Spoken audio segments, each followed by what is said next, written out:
It's really hard to see what that sign says, but I do believe that says L is real. At least that's what the internet has told me. Anyways, hey there guys, I'm SonicGhost, and welcome back to some more Let's Play Super Mario 64. Last time, we defeated Bowser in the first of the many Bowser levels to come, and then we also started a new world here in the game, Big Boo's Haunt. But before we started, I wanted to go ahead and point out this star sign here because on the N64, this sign is extremely difficult to read, and for years a lot of people believed this said L was real, hinting that Luigi was in the game, and that's just not true. So that sign right there really confused a lot of first-time players, but at the end of the day, it's more or less just one of those gaming rumors that we all started back when we were in elementary school. It's kind of like Missing No from Pokemon. It's one of those things that kind of started up, and to be fair, Missing No was real. But it also kind of led to future things, because that rumor, I believe, is one of the reasons why Luigi is playable in Super Mario 64 DS. So, in a sense, that rumor kind of gave him life in Super Mario 64. So he is real, just on the DS, not on the actual Nintendo 64. But this mission here, you pretty much have to go downstairs to attack all these boos in the merry-go-round.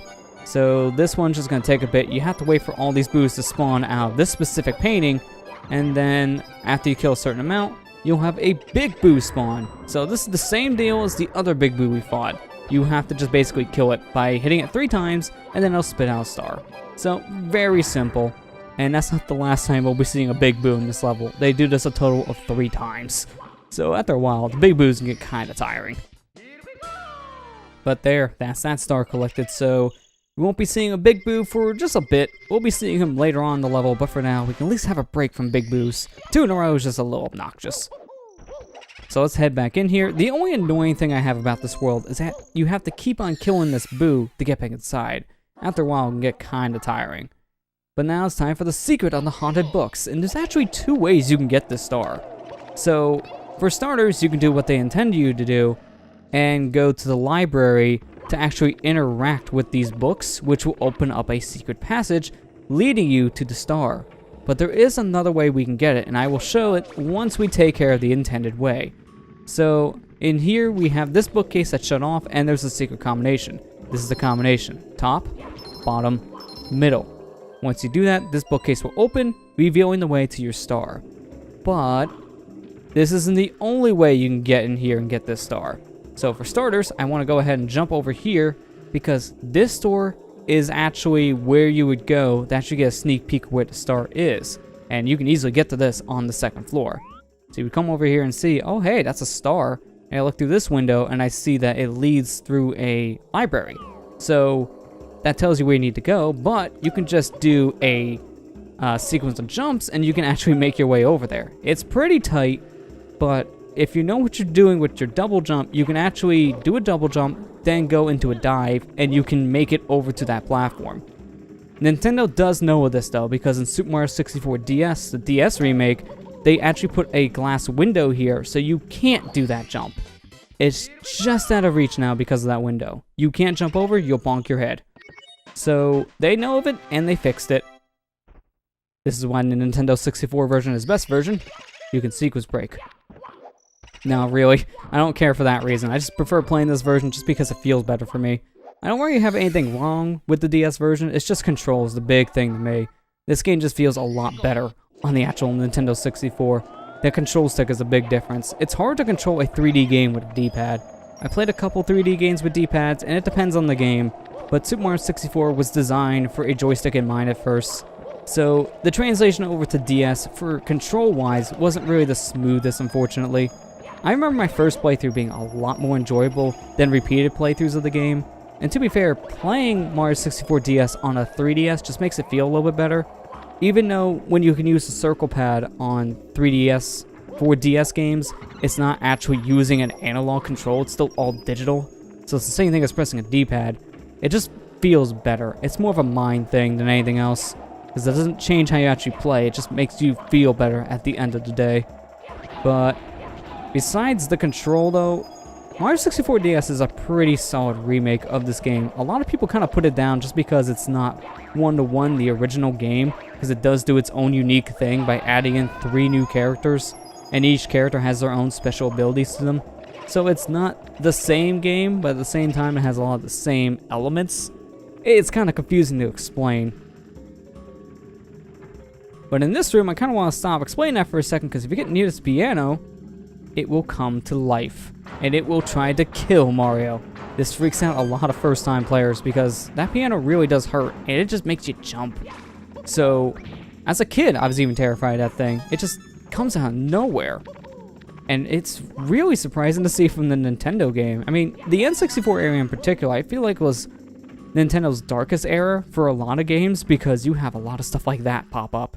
It's very horrifying. I mean, you got things like Majora's Mask on the system, which is very dark for a Zelda game story. You have the piano here in Mario 64. You have some elements of death even appearing in Ocarina of Time in a sense. So, that's dark. At the end of the day, Nintendo was dark on the N64. I don't know if I can get this Boo. I think he's just gonna drop his coin over a pit. I don't like how he's on the edge. In fact, I don't want to get too much closer. And there goes the blue coin, so I was right. We don't need that one, luckily, so it's not that big of a deal. It just sucks whenever I drop a 5-coin blue coin down a bottomless pit, because I could easily use that. Well, technically, these pits aren't bottomless, because they actually do go down to the bottom floor of this mansion. So, if you wanted to go down there and like have a nice shortcut, you can easily do so. I just choose not to do that, just because I just find it a little more convenient, at least to show off the elevator, because I never use the elevator anymore. I just always fall down. So, it at least gives us that. I want to jump up here, because to get the last of our 100 coins, I want to go ahead and hit the switch. Hitting this switch will cause all these blue coins to appear, and this will be the last of our 100 coins for the 100 coin mission, and now we can finish up the red coin mission that we're on. So, let's go ahead, save the game, and continue on. So, now we have some downtime. I can go ahead and at least explain how you actually get to this level to begin with, because I briefly mentioned it in the last part. But in order to get into Big Boo's haunt, you do need a certain amount of power stars to make the Boo appear. Otherwise, there are no Boos in the back alleyway here. So, you need at least 12 power stars to actually access this world. Once you have 12 power stars, the Boos will show up in the backyard. Simple as that. But this is our last red coin to collect, and it's probably the most anticlimactic one, because we don't see the stars spawn, we just get a nice little view of the wall. So that's nice, I guess. Really, at the end of the day, it would have been nice to actually see the star, but we at least know where to go, because all we gotta do is, well, 1, look for the star, and 2, just look for that blue outline of a star, and then we'll find it.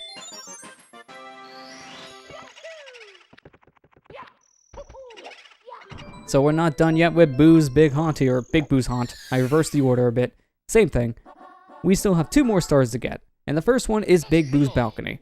So I hope you like Big Boos, because now we gotta fight yet another Big Boo. This is luckily the last Big Boo we have to fight, but 3 times in one world, half the stars here are just Boo fights. So that can get kinda tiring. That's the biggest problem that this world has in particular, it's just the lack of originality. So many Big Boo boss fights, after a while, it just becomes unoriginal. But at least they're easy. The hardest part about this mission is actually getting to the dang star, because as you can see, they spawn it at a really awkward spot. So you need to long jump over here to get to the top, and it's very easy to do that. This is why I don't like getting this star. It's positioned at such an awkward place. You have to actually climb up the rooftop. It's the only way to actually get up there, but the problem is the roof is also slippery. So you need to get to a solid surface on the rooftop, otherwise you slide right off. Any side of the rooftop, and that's it. You gotta start all the way from the beginning. And that's really annoying. Mario Cam is pretty much your best friend for this, but at the same time, Mario Cam also has issues, because I'm pressing C down right now and nothing's happening. So the camera is stuck at a very zoomed in position. So once I get to a certain point, I turn it back to Lack 2 camera, because I can't have it that zoomed in. It's just very distracting. I really don't like this star. It's just because of the placement. I don't mind fighting the Big Boo up there, although it is kind of annoying when he knocks you off. But just the star placement sucks. It really does. So we have 1 more star we need to get here, and then we'll be done with the Boo Haunted Mansion. So our last star here actually requires the Vanish Cap, and it's eye to eye in the secret room. So we need to go back up to the attic, because that is where the said secret room is. So let's go ahead and do so. And let's take a shortcut over to the Vanish Cap. You see me actually do this during the Red Coin mission, but you can just long jump over here, and there you go. Simple as that. It makes things a little bit easier, not a requirement, because you can just walk through this door here instead, but that just makes it easier. But you also need to be careful when you're walking through that segment in particular, because there is that rotating floor. If you stand there where that red coin was for too long, the floor will actually rotate and drop you down to the bottom floor. So you need to be very careful of that. So we just need to rotate this eye a bit, which I haven't explained at this point, but in order to kill these big eyeballs, you basically just have to run around them in circles, because you need the eye to look at you and get dizzy. So that's how we get the star, because it's inside the eyeball. But there you go. That's eye to eye in the secret room. So we're pretty much done here with Course 5. Nothing else to do unless we want to go back and see Booze, which I don't want to. I'm good to go. So let's just leave, shall we? And now we can actually start exploring the basement for real this time. We're not just going to pop in and out here for a secret. We can actually explore proper. So let's just make our way actually to our 6th course over here. But before we do that, let's actually go over here to the left, because there's a toad here we can talk to. So let's go ahead and talk to him. Wow, you already covered that many power stars? Way to go, Mario! I bet you'll have us out of here in no time. Be careful though. Bowser and his band wrote the book on bad. Take my advice. When you need to recover from injuries, collect coins.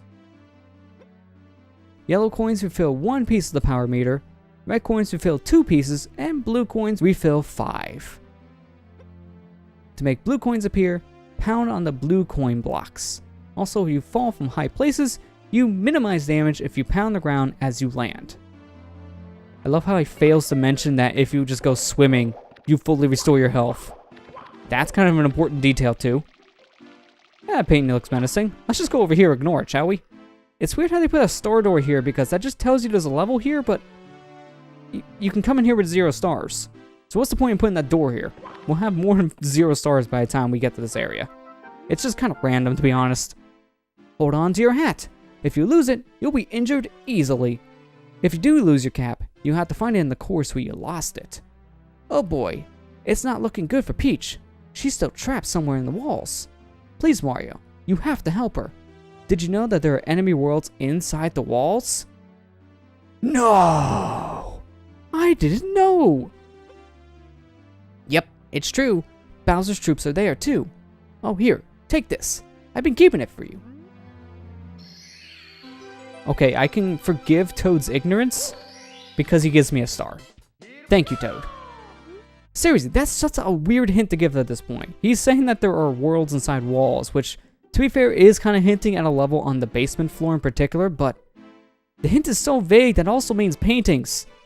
We know that at this point. You have to do one of the worlds at least for a bit to get the 8 stars so you can get to here. Toad, you're stupid. You're very stupid. But would you look at this? That portal is mesmerizing. Let's jump right in. This is our next world in the game, Hazy Maze Cave. And we have a star here that we're not going to be doing. We're actually going to be ignoring the star for right now because there's another star we actually want to do first. And it's a castle secret star. So this is the only time they actually put a secret star in a normal world. So they don't normally do something like this, but this is the one rare case where they do. And you want to get this one first, trust me. If you don't, well, there's going to be some stars that are going to be a lot harder to get in this world in particular. One you outright just can't get without it. So let's just make our way down, and I don't want to wait for elevators anymore. I'd rather take the damage.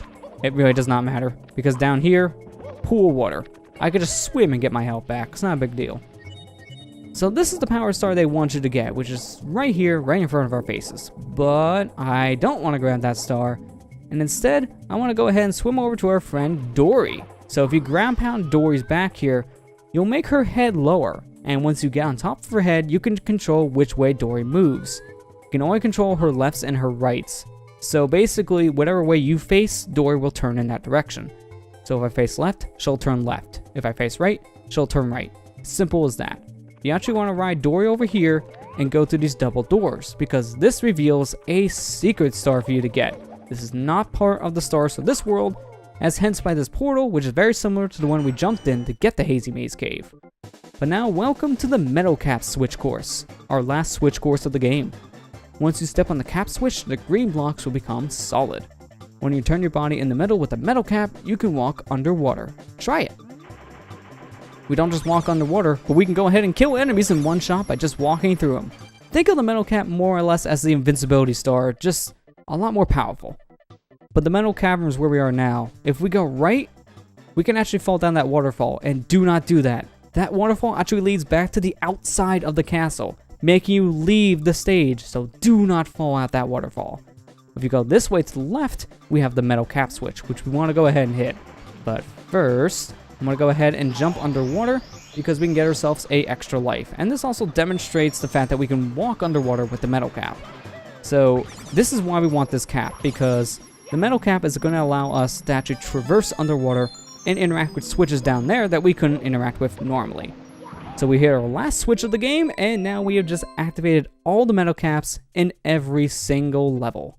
So with that, we'll go ahead and save the game, and that's all 3 cap switches activated. So let's finish up this secret course by grabbing all of the red coins, shall we?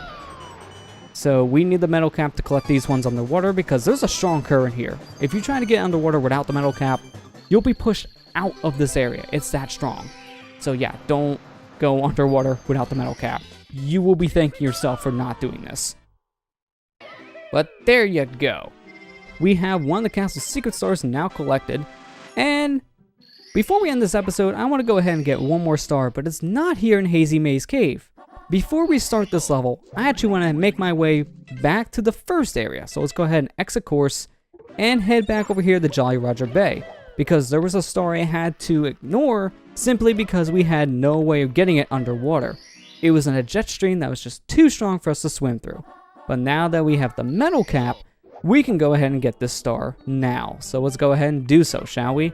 And to make our travels a little bit easier, let's just use this cannon. It's conveniently right here.